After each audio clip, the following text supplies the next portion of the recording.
Intrafamily business sales and loans. That is the subject of today's ACTEC Trust and Estate Talk.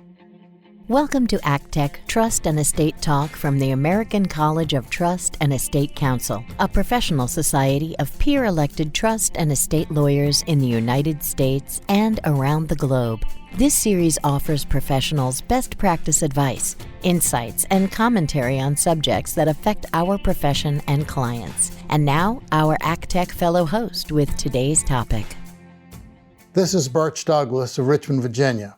Intrafamily business transactions receive special scrutiny from the IRS and the courts. To give us more information on this topic, you will be hearing today from ACTEC fellow Steve Gorin of St. Louis, Missouri. Thank you very much. Appreciate this chance to talk about this important topic. So whenever you have family members or related businesses who do transactions with each other, the IRS and the courts will always take a special look at them to see whether there's anything going on there that requires being taxed when the taxpayer is trying not to have it taxed. So a recent case called Dynamo Holdings evaluated what happens when you have a corporation that does a transaction with another business entity. And it also talked about when you had loans between family-owned entities. And this particular case provides some standards that people should be looking out for when they're doing their transactions. So first of all, in the Dynamo Holdings case, we had a corporation that transferred property to different entities. And the question was, if the transaction was something that's for a good business reason, where there wouldn't be a taxation of that, or whether when the property got transferred to the other entity, whether that was for some kind of a bargain deal. Because whenever you have a corporation that distributes property, then that's a deemed sale by the corporation of that property. And so when that deemed sale occurs, then there's going to be tax to pay. So in the Dynamo Holdings, the court revisited some of the rules here on what's called a constructive distribution. So when the corporation is deemed to have made a distribution to its owners, followed by additional potential transactions, because the distribution from the owner would again trigger this tax. So if you have a bargain sale where you have the corporation receives less than the value of what it's giving out, then there may very well be a tax. The tax court in the Dynamo Holdings case said that a bargain sale between related parties does not automatically result in a constructive distribution. Rather, there's a two-part test, and only if the taxpayer flunks both parts do you get a tax. So the first test is an objective test. Did the transferor cause funds or other property to leave the control of the transferor corporation? So it left control of the corporation and allowed the stockholders, the owners, to exercise control over the funds or property directly or indirectly through some kind of instrumentality other than through this corporation. That's number one. Number two, did the transfer occur primarily for the shareholder's personal benefit rather than a valuable business purpose? So again, you would need to flunk both the objective and subjective test in order to have taxation occur.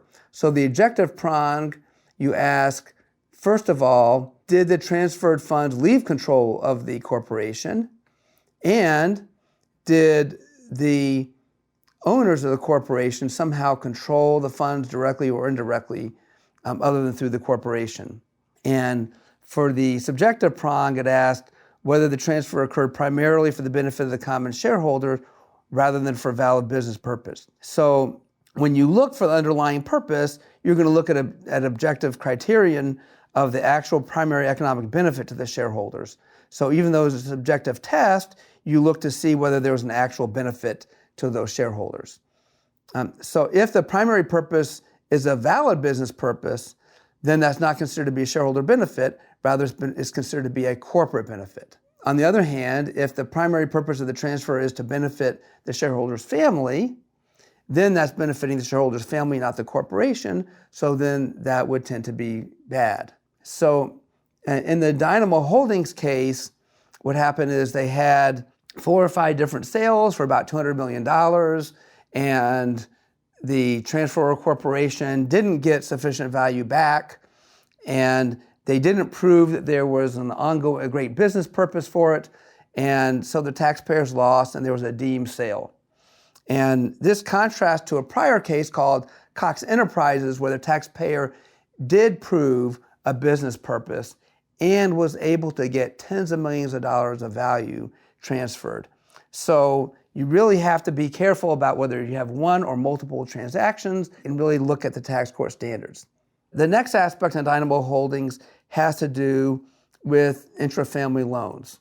So if you have something that you're calling a loan between family members or family-controlled entities, a loan is defined to be an unconditional obligation on the part of the recipient to repay the money, and an unconditional intent on the part of the transferor, the lender, to secure repayment.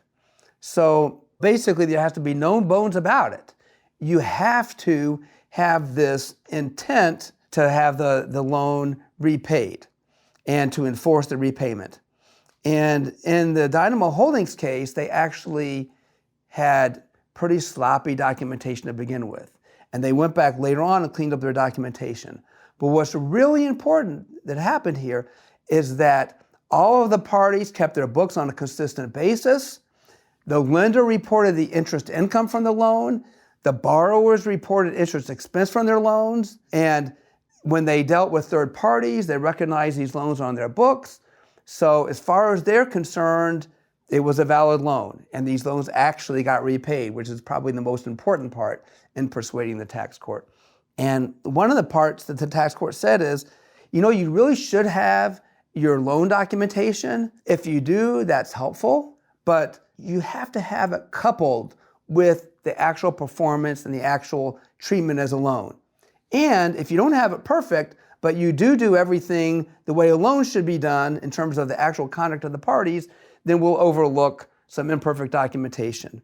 And so in the Dynamo Holdings case, they actually did have this flawed documentation, but the court said, okay, we're going to give you a pass on that because you behaved in every other manner the way a borrower and a lender would behave.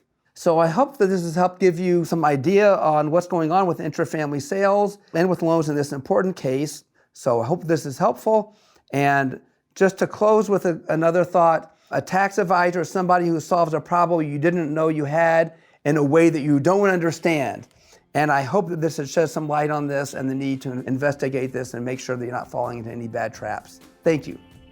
Yes, Steve, thank you for helping us learn more about certain intra-family business transaction issues.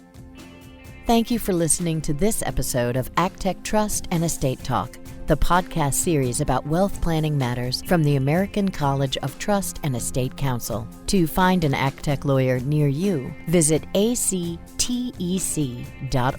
Please subscribe to this series and leave us a rating or a review.